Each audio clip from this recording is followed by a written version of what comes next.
कशा साई भिजविसी डोळे उजळ तुझे भाळ, रात्रीच्या गर्भात उद्याचा असे उषकाल, सरणावरती आज आमची पेटतात प्रेते, उठतील त्या ज्वाळातून भावी क्रांतीचे नेते, भावी क्रांतीचे नेते.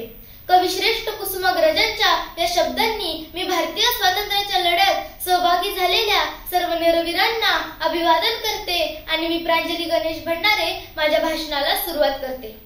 सुमारे 150 वर्षे भारतावर राज्य करणाऱ्या इंग्रजांना देशातून हुसकावून लावण्यासाठी 9 ऑगस्ट 1942 रोजी क्रांतीची ठिणगी पडली होती. दुसऱ्या महायुद्धात भारताने इंग्लंडला पाठिंबा दिला तरी सुद्धा ब्रिटिशांनी दगाबाजी केली, भारताला स्वातंत्र्य देण्याचे नाकारले. म्हणून मुंबईत भरलेल्या काँग्रेस अधिवेशनात महात्मा गांधींनी भारत छोडोची गर्जना केली. करेंगे या मरेंगे हा मंत्र 9 ऑगस्ट रोजी संपूर्ण देशात पसरला आणि क्रांतीची ज्योत जणू पेटली. या आंदोलनाची ब्रिटिशांना आदल्या रात्रीच बातमी मिळाल्याने पहाटे 5 वाजताच महात्मा गांधी आणि त्यांच्या कुटुंबियांना बिर्ला हाऊस मधून ताब्यात घेण्यात आले. आता प्रत्येक जण पुढारी होईल हा संदेश यावेळी महात्मा गांधींनी दिला. नेत्यांची धरपकड झाल्याने आंदोलन शांत होईल अशी अपेक्षा ब्रिटिशांना होती, मात्र घडले भलतेच. नेत्यांच्या अटकेमुळे आंदोलन लोकांच्या ताब्यात गेले. देशभरात जागोजागी आंदोलने, मिरवणुका, मोर्चे यांना ऊत आला. सरकारने जमावबंदी लागू केली, पण लोक आता आदेशांना भीक घालत नव्हते. पोलिसांच्या गोळीबाराला, लाठी हल्ल्याला लोक जुमानत नव्हते. जाळपोळ, टेलिफोनच्या तारा कापणे असे प्रकार सुरू झाले. देशातील जनतेने ब्रिटिशांविरुद्ध युद्ध पुकारल्याची परिस्थिती होती. देशातील काही भागात ब्रिटिश अधिकाऱ्यांची हकालपट्टी करून तिथे लोकाभिमुख सरकारे स्थापन झाली. यालाच प्रतिसरकार असे म्हणतात. सातारा जिल्ह्यातील क्रांतिसिंह नाना पाटील यांच्या नेतृत्वाखाली स्थापन झालेले प्रतिसरकार विशेष गाजले.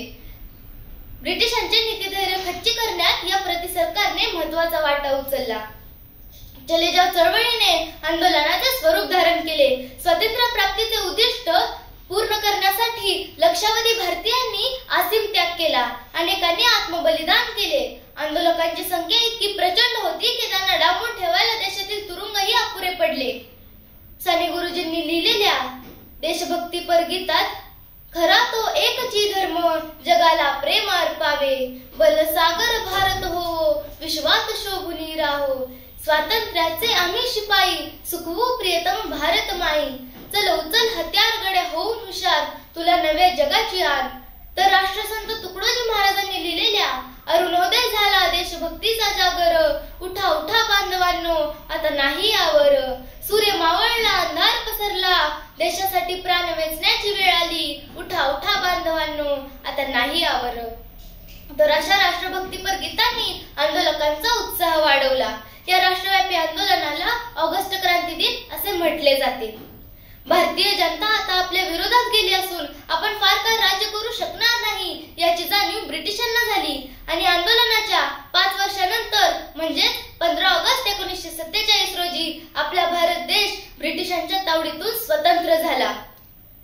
देशभक्तांनी देशासाठी दिलेल्या सर्वोच्च बलिदानामुळे आज आपण मोकळा श्वास घेत आहोत. स्वातंत्र्याची ध्वजा फडकते सूर्य तळपतो प्रगतीचा, स्वातंत्र्याची ध्वजा फडकते सूर्य तळपतो प्रगतीचा, भारतभूच्या पराक्रमाला आमचा मुजरा मानाचा, आमचा मुजरा मानाचा. धन्यवाद.